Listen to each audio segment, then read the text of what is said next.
പറഞ്ഞാൽ ഒരു സത്യവിശ്വാസി ഈ ലോകത്ത് നിരാശപ്പെടേണ്ടി വരൂല, ദുഃഖിക്കേണ്ടി വരൂല, ഉത്കണ്ഠപ്പെടേണ്ടി വരൂല. അവന്റെ മനസ്സ് ഏതു സമയത്തും സമാധാനത്തിലായിരിക്കും ഉണ്ടാവുക.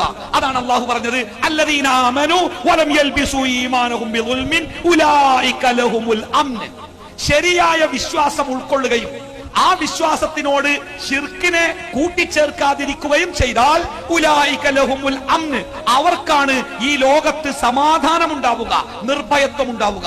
ശരിക്കുള്ള വിശ്വാസം മനസ്സിൽ കടന്നുകൂടിയാലേ ഓൽക്ക് ഈ ലോകത്ത് ഉത്കണ്ഠയും ഭയപ്പാടുണ്ടാവില്ല, നിർഭയത്വം ഉണ്ടാവുന്ന. നോക്കൂ, നബി സല്ലല്ലാഹു അലൈഹി വസല്ലമക്ക് എത്രങ്ങാനും ശത്രുക്കൾ ഉണ്ടായിരുന്നു. പുറത്തിറങ്ങിയാൽ നമ്മളെ നിങ്ങൾ അറിയാണ്, കൊയിലാണ്ടിയില് നിങ്ങളെ കൊല്ലാൻ വേണ്ടി ബോംബെ അതോ ലോകത്തുനിന്ന് ഒരു കുറ്റവാളി, പെരും കുറ്റവാളി, ഒരു എന്താ പറയാ, ഒരു കൊട്ടേഷൻ സംഘത്തിലെ ഒരാള് ഇവിടെ കൊയിലാണ്ടിയിൽ വന്ന് ഇറങ്ങിക്കണെന്ന് ആരെങ്കിലും നമ്മളെ ഒരാളെ വിളിച്ചു പറഞ്ഞാൽ എന്തേ കാരണം നമ്മളെ ജീവിതത്തിൽ നമ്മൾ വലിയ നാന്ന് കാണണല്ലോ, ഞാനും ഇവിടെ കൊയിലാണ്ടി ജനിച്ചെന്നാ ഓൻ വരട്ടെ എന്നൊക്കെ പറയുമ്പോഴും മരിവായ പുറത്തേക്ക് നോക്കുമ്പോൾ പേടിയേക്കാറ് ഒന്നുമില്ല. ജനലിന്റെ പോളിയൊക്കെ അടച്ച് 2 കുറ്റിക്ക് പകരം 3 കുറ്റിട്ട് എന്താ എപ്പോഴും ഓന്റെ പാളെ ഒരു പേടി. ഇവിടെ എവിടെ ഒരാളുണ്ട്, പേടി. നോക്കൂ, നബി സല്ലല്ലാഹു അലൈഹി വസല്ലമക്ക് ആ നാട് നിറച്ചും ശത്രുക്കളാണ്. വീട്ടിലാവട്ടെ പട്ടിണി, പ്രയാസ, കടബാധ്യതകൾ എമ്പാടും. അങ്ങനെ വളരെ പ്രയാസപ്പെട്ട് ജീവിക്കുമ്പോഴും അള്ളാഹുവിന്റെ ഹബീബ് എത്ര സമാധാനത്തോടു കൂടിയ ജീവിച്ചത്.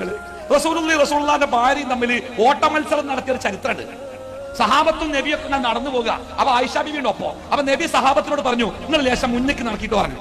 ഓര് പോയി ഒരു വര വരച്ചിട്ട് നബി പറഞ്ഞു, ആയിഷ നമുക്കൊന്ന് ഓടി വെക്കല്ലേ. ആരാണ് ചോദിക്കുന്നത് നിങ്ങള്? അതിന്റെ മേലെ ഒരാൾ ഈ ലോകത്തില്ല.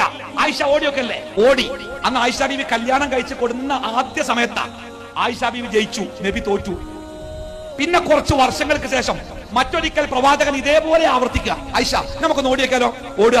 അന്ന് ആയിഷ ബീവി കല്യാണം കഴിച്ചത് ഉഷാറായി. അതിനാണ് കല്യാണം കഴിഞ്ഞാല് പുരുഷന്മാരും മേലിയും ആണ്, പെണ്ണുങ്ങളും ഉഷാറാവും. ആയിഷ ബീവി ഉഷാറായി, നബി ഒന്ന് മെലിഞ്ഞിക്കണ്. അന്ന് നബി ജയിച്ച്. അന്ന് നബി പറഞ്ഞു, ആയിഷ അന്ന് നീ എന്നെ തോൽപ്പിച്ചില്ലേ, അതിന്റെ പകരം ഞാൻ ഇപ്പൊ വീട്ടിട്ട് പറഞ്ഞു. നമുക്ക് നമ്മളെ പെണ്ണുങ്ങളൊപ്പം ഓടാൻ പോയിട്ട് നടക്കാൻ നേരം കിട്ടി. വീട്ടിൽ നിന്ന് ഭാര്യ വിളിച്ചു പറയാം, നോക്കി കുട്ടിക്ക് സുഖമല്ല, ആശുപത്രി കൊണ്ടുപോകണോ, നാളെ ഒരു ഓട്ടോറിക്ഷ വിളിച്ചു കണ്ട് ആശുപത്രിക്ക് വന്നോ, ഞാൻ അങ്ങോട്ട് വരാം. അവിടെ വന്ന് ഡോക്ടറെ കാണിച്ച് നജ് പോയിക്കോട്ടോ, ഞാൻ വൈകുന്നേരത്തിന് വരികത്താ. എന്താ നമുക്ക് പണി? 1.25 കുട്ടിയൊക്കെ തിന്നാൻ കൊടുക്കണം, അതിന്റെ അപ്പുറം ഒരു പണിയില്ല. എന്നിട്ട് പോലും ഈ ജീവിതത്തിൽ ടെൻഷനും പ്രയാസവും, സ്വന്തം കുടുംബത്തിന്റെ കൂടെ ഒന്ന് സന്തോഷിക്കാൻ എവിടെയാ നമുക്ക് സമയമുള്ളത്? പക്ഷെ ഈ പ്രശ്നങ്ങൾക്ക് നടുവിലും തലയിൽ ഏറ്റാവുന്നതിലേറെ പ്രയാസങ്ങളുമായി അള്ളാഹുവിന്റെ ഹബീബ് ജീവിക്കുമ്പോഴും ആ പ്രവാചകന്റെ ജീവിതം സമാധാനമാണ്, സ്വസ്ഥമാണ്. എന്തുകൊണ്ടാ കിട്ടിയത്? പ്രവാചകന്റെ മകള്, ആ മകളുടെ കുട്ടി രോഗം വന്നിട്ട് വളരെ അവശ നിലയിൽ കിടക്കുകയാണ്. മരണം, സകറാത്തുൽ മൗത്തിന്റെ ഹാലിലാണെന്ന് പറയാം. അപ്പൊ ഈ മകള് നബിന്റെ അടുത്ത് കാളെ പറഞ്ഞയച്ചു, അപ്പ ഒന്ന് വരണം, കുട്ടിക്ക് തീരെ സുഖല്ല. അപ്പൊ നബി ഒരു തിരക്കില, അപ്പൊ നബിക്ക് പോകാൻ പറ്റൂല. അതുകൊണ്ട് നബി ഒരാളെ പറഞ്ഞയക്കുക മകളെടുത്തേക്ക്, എന്റെ മോളോട് എന്റെ സലാം ഒന്ന് പറയണം, എന്റെ മോളോട് എന്റെ സലാം പറയണം. എന്നോട് ചെല്ലാൻ പറഞ്ഞിരുന്നു, പക്ഷെ ഞാൻ വേറൊരു സ്ഥലത്താണ്, എനിക്ക് പോകാൻ പറ്റൂല, അതുകൊണ്ട് എന്റെ സലാം പറയണം. രണ്ടാമത് പറഞ്ഞത് മകളോട് പറയണം എന്ത്?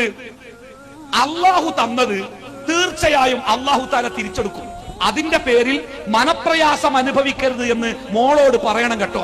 അള്ള തന്നത് അള്ള തിരിച്ചെടുക്കും, അതിന്റെ പേരിൽ പ്രയാസപ്പെടരുത് എന്ന് മോളോട് പറയണം. എന്താ അള്ള തന്നത്?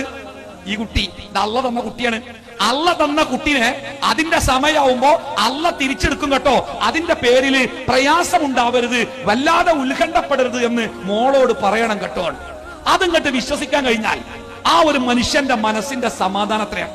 ജീവിതത്തിൽ എന്ത് പ്രയാസം സംഭവിക്കുമ്പോഴും അത് അള്ളാഹുവിന്റെ നിശ്ചയമാണ്, അള്ളാന്റെ തീരുമാനമാണ്, അത് മാറ്റാൻ ആർക്കും സാധിക്കൂല എന്ന ഉറച്ച വിശ്വാസം മനസ്സിലുണ്ടെങ്കിൽ, നമ്മളെ വീടിന് തീ പിടിച്ചു എന്ന് കേൾക്കുമ്പോഴേ നമ്മൾ ആദ്യം എന്താ ചെയ്യേണ്ടേ? ഫയർഫോഴ്സിന്റെ നമ്പർ എടുത്ത് വിളിക്കുക അല്ല, എന്താ ചെയ്യേണ്ടേ?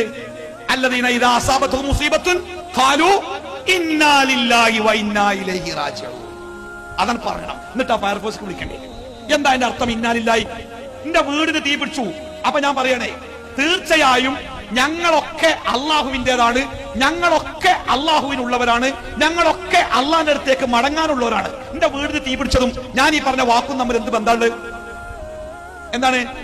ഞാൻ തന്നെ അള്ളാന്റെ തീയതി കഴിയുമ്പോ തിരിച്ചു വിളിക്കുമ്പോ പോകേണ്ട മനുഷ്യനാ. പിന്നെ അപ്പൊ എന്റെ കട, പിന്നെ അപ്പൊ എന്റെ വീട്, പിന്നെ അപ്പൊ എന്റെ വാഹനം, ഞാൻ തന്നെ അള്ളാന്റെ അടുത്തേക്ക് പോകേണ്ട ആളാ. എന്റെ മുമ്പേ അതങ്ങോട്ട് പോയി എന്നല്ലാതെ അതിലിപ്പോ എന്താ അത്ര ഉള്ളത്?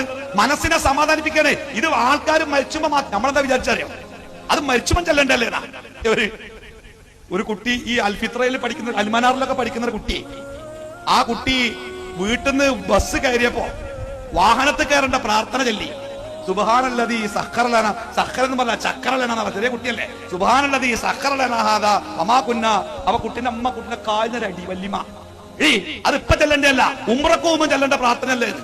വല്യമ്മ ആകാ പ്രാർത്ഥന ഉള്ളത് ഉംറന്റെ ബസ് കയറിയപ്പോഴാണ്. അപ്പൊ നമ്മൾ വിചാരിച്ചേക്ക അതൊക്കെ അപ്പളല്ലേ, ഇന്നാലില്ലായി ചെല്ലേണ്ടത് ആള് മരിച്ചുമ്പോഴല്ലേ. അല്ല, അല്ലദീന ഇദാ അസാബത്തുഹും മുസീബ, അവരുടെ ജീവിതത്തിൽ മുസീബത്ത് കറണ്ട് പോകുന്ന വരെ ഉണ്ടാറെടുക്കാതെ പോയല്ലോ എന്നല്ല, ഇന്നാലില്ലായി വൈകുന്നേരം നടന്നു പോകുമ്പോ ചെരുപ്പിന്റെ വാറ് പൊട്ടിയാലേ ഇന്നാലില്ലായി അല്ലണ എന്താ, അതൊരു മുസീബത്താ. നമ്മൾ നടന്നു പോകുമ്പോ ഒരു തടസ്സ. അപ്പൊ ജീവിതത്തിൽ മുസീബത്തുകൾ സംഭവിക്കുമ്പോ, തടസ്സങ്ങൾ സംഭവിക്കുമ്പോ നമ്മൾ ചൊല്ലേണ്ടത് ഇന്നാലില്ലാഹി വ ഇന്നാ ഇലൈഹി റാജിഊൻ. നമ്മൾ തന്നെ അള്ളാഹുവിന്റെ അടുത്ത് പോകാന, എന്നിട്ട് അപ്പൊ 110 രൂപയുടെ ചെരുപ്പ്, അതൊരു സമാധാനം അല്ലെ. ആ സമാധാനം ജീവിതത്തിൽ ഉൾക്കൊള്ളാൻ ഒരു മനുഷ്യന് കഴിയണമെങ്കിൽ അവന്റെ ജീവിതത്തിൽ ചില കാര്യങ്ങൾ അവൻ അറിഞ്ഞിരിക്കണം.